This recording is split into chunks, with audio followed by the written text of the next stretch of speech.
Here's a question for you. Do you need to touch your customers? Does your job require, handshakes and eye contact? Right. If not, if you spend your days on a computer or on a phone, there is an Indian who will do your job, perfectly qualified, at 1/10 your salary. And they'll work 6 days a week, 12 hours a day. There are more English-speaking Indians than there are Americans. Most are wired in more ways than one. But to see what is really happening, to get past the outsourcing hype, I traveled thousands of miles across this land, one that fills you with equal parts pity and wonder and awe, and one that'll give you 1 billion reasons to care.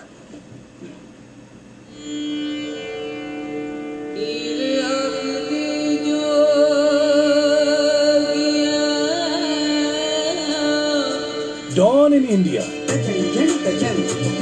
A nation of 1 billion awakes. In Bombay, there is a human density unlike anywhere else. Compared to Manhattan, there are twice as many people in half the space. This is a working-class home. Dad is a laborer, mom is a maid, the kids go to school. How long have you lived here? 25 years I've lived here. In Delhi, the vegetable market comes to life, teeming, churning, a hive of pent-up entrepreneurial energy where personal space is the rarest commodity of all. Meanwhile, in the suburbs, dawn marks the end of the day at the call centers. Hundreds of thousands of Indians spent the night on American time, answering angry computer questions from Florida, reminding Texans to pay their credit card bill. Land amount is $128. While we sleep, they do our taxes, file our insurance claims, and read our x-rays. But for the talented and ambitious, these jobs just one rung in the ladder. It's manicure lawns and architecture. Infosys is the Microsoft of Bangalore. They have long stopped advertising help wanted. In the last 12 months, we received 1.4 million applications from young people around the country for jobs. Less than 2% are offered a position.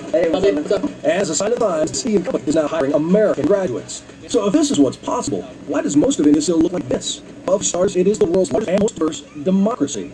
Though some will protest his foreign policy, President Bush is visiting the most pro-American country outside the U.S., a free mix of almost every known religion, home to 150 million peaceful Muslims. Imagine if that 1/5 of humanity in India lived with people of Iraq today, blowing each other up in their houses of worship every other day and on the street. How the different world would be. India is a miracle. But there is nothing tidy about this country, and that includes Indian democracy. It is a big, sloppy thicket of red tape, party politics, and corruption. Very little gets built or fixed. Mass transit is miserable. Water and power are a horror. In the capital of Delhi, 1/3 of the electricity is stolen. People just splice in and help themselves. And the traffic? Oh, the traffic. But if you sit here long enough and just watch, there's a method that emerges from the madness. Transactions, rituals, patterns. It's the same sort of self-organized system scientists observe in anthills and beehives. Somehow, against all odds, things get done. And this might just be the secret to future success. C.K. Prahalad is an Indian-born American and a renowned business consultant. He says we should look at this grit and chaos not with pity, but with respect and fear, because this is the training ground for the next wave of global titans. Every kid here who is walking around is getting trained to be entrepreneur, to hustle, and to get a little bit more than what he or she has. If you look at this, you're unlikely to see that this is a place where people are going to get educated on how to use computers. Right, it doesn't look like much. In other words, I think this is a metaphor for India. What you see outside is not what is inside. Outside, this could be a shanty, but inside is a Pentium PC. I met Fareed while stepping over rats in a Bombay neighborhood. He was sending text messages on his cell phone. What is your ID? Email ID? You want my email address? There are 700 million Indians under the age of 35, 2.5 times the U.S. population. And there was a day when the best and brightest would eagerly bring their brain power to America.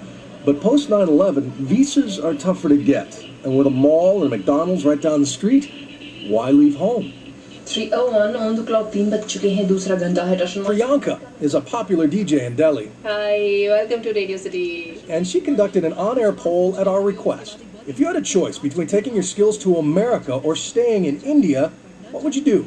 the text message responses were almost unanimous. Look at that. We will challenge Westerners by working for our country because India is best. And that level of fierce pride and determination is evident everywhere. Is India catching up? India is not behind you. He's with you. Not behind us, with us. You're seeing an explosion of 50 years of pent-up aspirations. And if you want to know what India feels like today, it's very simple. Pull out a champagne bottle, shake it for an hour, then take the cork off. You don't want to get in the way of that cork. We did a similar look at China a few months back, and comparing the two, it's interesting. In China, a few Communist Party leaders snap their fingers and a highway gets built. In India, all this growth is coming from the street up.